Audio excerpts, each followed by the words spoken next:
You can't do very much with a buck these days, that much is certain. But if $1 is all you have, the Xbox Indie section is a great place for some shoot-'em-up action. In particular, there's one notable developer by the name of Zona Games, which seems to be on a real roll. The first of their games that I downloaded, Decimation X, was a fantastic game.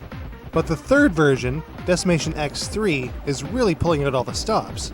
At first glance, you might say, it's another Space Invaders clone, but it takes it quite a few steps up. The enemy waves are fast and furious, you get a ton of firepower and all kinds of cool power-ups. You can rebuild your barriers, and the game never lets up. No breaks between stages means you're constantly on your toes. Additionally, there are bosses added to this version as well, which really spices things up. In terms of presentation, as simplistic as it looks, I think the retro aesthetic fits this game extremely well. The sound effects are well produced, and the music is damn fine. Decimation X also makes a good competition piece with 4-player co-op and saved local leaderboards, making it perfect for your next retro game night. And at just $1, it'll never break the bank. With super tight control, a length that goes as far as you can, a rock and retro aesthetic with a great soundtrack, and a stiff challenge that keeps going and going, Decimation X3 comes recommended.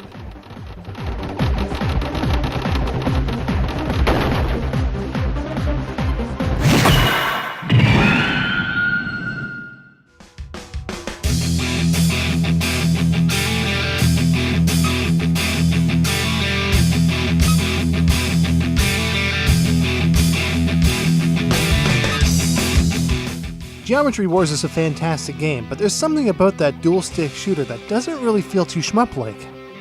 For an eighth of the cost of Geometry Wars 2, though, you can get a game that feels like a shmup, but maintains the precision aiming of the Geometry Wars series.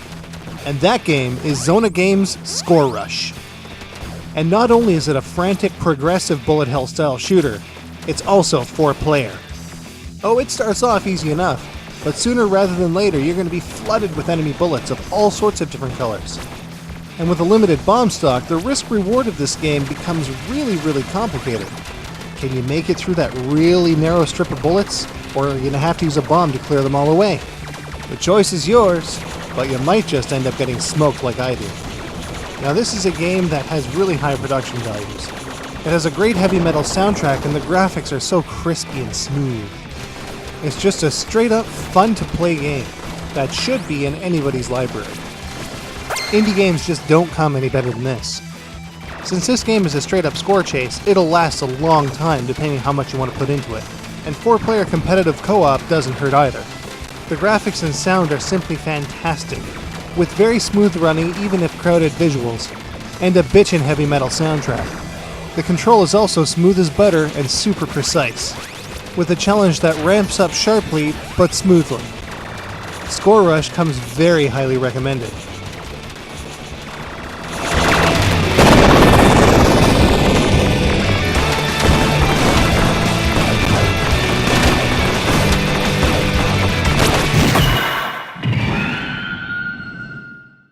Vorpal.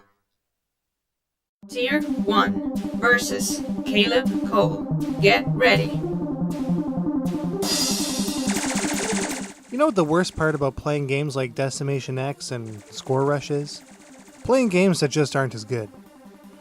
Vorpal looked promising, however, despite its appealing design and interesting description, Vorpal is little more than a boss rush. And the real problem is that this boss rush is boring. The monochrome black and white and sometimes red visuals don't seem to help matters either. Additionally, with each fight, there are far too many health meters that the enemy has. And the hit detection is very sloppy as well. There will be times where you shouldn't get hit, and you will. There is a versus mode, but I doubt anyone will stay interested enough to play a single round. There's also all kinds of places that are completely devoid of music where there should be some. If the story is going to drag on like it does, it should at least have a decent BGM.